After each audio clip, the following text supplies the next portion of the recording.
Hi friends, welcome to my channel.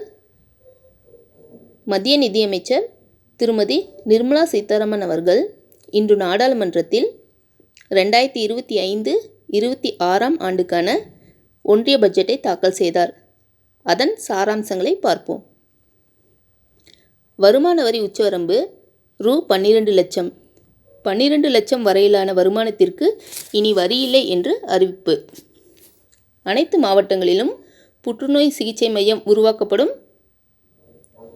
வீட்டு வாடகைக்கான TDS உச்சவரம்பு ரூ. 6 லட்சமாக அதிகரிப்பு என்று கூறியுள்ளார்கள். மாநிலங்கள் உள்கட்டமைப்பை மேம்படுத்த வட்டியில்லா கடன் ரூ. 15 லட்சம் கோடி வழங்கப்படும் என்று அறிவித்துள்ளார்கள். டிவி பேனல் டிஸ்பிளேக்களுக்கான சுங்கவரி 10% 20% உயர்த்தப்பட்டுள்ளது. டிவி விலை அதிகரிக்க வாய்ப்பு உள்ளது. தோல் மற்றும் காலணி உற்பத்தி தொழிற்சாலைகளுக்கு புதிதாக 2 லட்சம் வேலைவாய்ப்பு உருவாக்கப்படும் என்று அறிவித்துள்ளார்கள். மூத்த குடிமக்களுக்கான வருமான வரி பிடித்த வரம்பு 50,000 1 லட்சமாக உயர்த்தப்பட்டுள்ளது. 2028 ஆண்டு வரை ஜல்ஜீவன் குடிநீர் திட்டம் நீட்டிக்கப்பட்டுள்ளது. அனைத்து அரசு மேல்நிலை, உயர்நிலை மற்றும் ஆரம்ப சுகாதார நிலையங்களுக்கு இணையதள வசதி அறிவிக்கப்பட்டுள்ளது.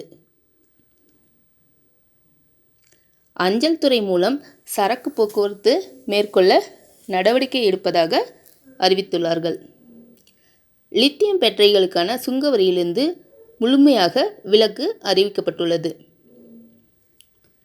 கிசான் கிரெடிட் கார்டுகளுக்கான உச்சவரம்பு 3 லட்சத்திலிருந்து 5 லட்சமாக உயர்த்தப்படுகிறது என்ற அறிவிப்பு வெளியானது. புற்றுநோய் உள்ளிட்ட 36 உயிர்காக்கும் மருந்துகளுக்கு சுங்கவரி ரத்து செய்யப்பட்டுள்ளது. அடுத்த 5 ஆண்டுகளில் மருத்துவ படிப்பிற்கு 75,000 இடங்கள் கூடுதலாக உருவாக்கப்படும் என்ற அறிவிப்பு வெளியாகியுள்ளது. புற்றுநோயால் பாதிக்கப்பட்டவர்களுக்கு தினசரி கவனிப்பிற்காக 200 மையங்கள் உருவாக்கப்படும் என்று கூறியுள்ளார்கள். தாழ்த்தப்பட்ட பழங்குடியின பெண்களுக்கு 5 லட்சம் பேருக்கு 2 கோடி வரை தொழிற்கடன் வழங்கப்படும் என்று கூறியுள்ளார்கள். நாட்டில் புதிதாக 5 அணுமின் நிலையங்கள் அமைக்கப்படும் என்று கூறப்பட்டுள்ளது.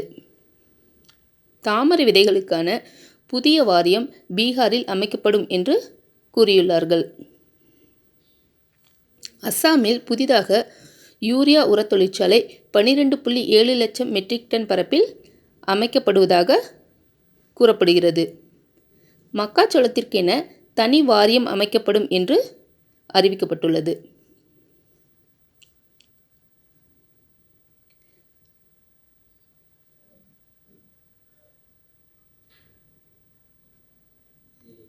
சிறு குறு தொழில் நிறுவனங்களுக்கான கடன் உச்சவரம்பு 10 கோடியாக உயர்த்தப்படுகிறது. பருத்தி உற்பத்தியை அதிகரிக்க சிறப்பு திட்டம் செயல்பட உள்ளது.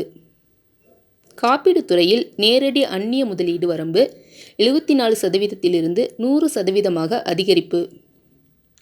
உணவு பதப்படுத்துதல் பல்கலைக்கழகம் பீகாரில் அமைக்கப்படும் என்று அறிவிக்கப்பட்டுள்ளது. சிறிய மற்றும் நடுத்தர அணு உலைகள் அமைக்க ஆய்வு செய்ய 20,000 கோடி நிதி ஒதுக்கீடு. 10,000 மாணவர்களுக்கு ஆராய்ச்சி படிப்புக்கு உதவித்தொகை வழங்கப்படும் என்று அறிவித்துள்ளார்கள். மாணவர்களுக்கான தாய்மொழி பாடங்கள் டிஜிட்டல் மயமாக்கப்படும் என்று கூறியுள்ளார்கள். நாடு முழுவதும் அமைப்புச்சாரா தொழிலாளர்களுக்கு காப்பீடு திட்டம் வழங்கப்படும் என்ற அறிவிப்பு வந்துள்ளது. ஆன்லைன் தளங்களில் பணிபுரியும் தொழிலாளர்களுக்கு சுகாதார காப்பீடு திட்டம் வழங்கப்படும். நகர்ப்புற உள்கட்டமைப்பு சீர்திருத்தங்களுக்காக 1 லட்சம் கோடி நிதி உதவி வழங்கப்படுவதாக அறிவிக்கப்பட்டுள்ளது. வேளாண் திட்டத்தில் 100 மாவட்டங்கள் ஊக்குவிக்கப்படும். பிரதம மந்திரி தன் தானியா திட்டத்தின் கீழ் இது செயல்படும் என அறிவிப்பு. சாலையோர வியாபாரிகளுக்கு கிரெடிட் கார்டு வழங்கப்பட்டு ரூ. 30,000 வரை கடன் வழங்கப்படும் என்று கூறியுள்ளார்கள். புதிய வருமான வரி மசோதா அடுத்த வாரம் தாக்கல் செய்யப்படுவதாக அறிவிப்பு. சிறு குறு மற்றும் நடுத்தர தொழில் கடனுக்கான உத்தரவாத கவரேஜ் ரூ. 5 கோடியிலிருந்து 10 கோடியாக உயர்த்தப்படும் என அறிவிப்பு. ஸ்டார்ட் அப் நிறுவனங்களுக்கு நிதியுதவி வழங்கும் திட்டத்தில் கூடுதலாக 10,000 கோடி ஒதுக்கப்படும் என அறிவிப்பு. பருப்பு உற்பத்தியில் தன்னிறைவு எட்ட 6 ஆண்டுகால திட்டம் தயாரிக்கப்பட்டுள்ளது என அறிவிக்கப்பட்டுள்ளது.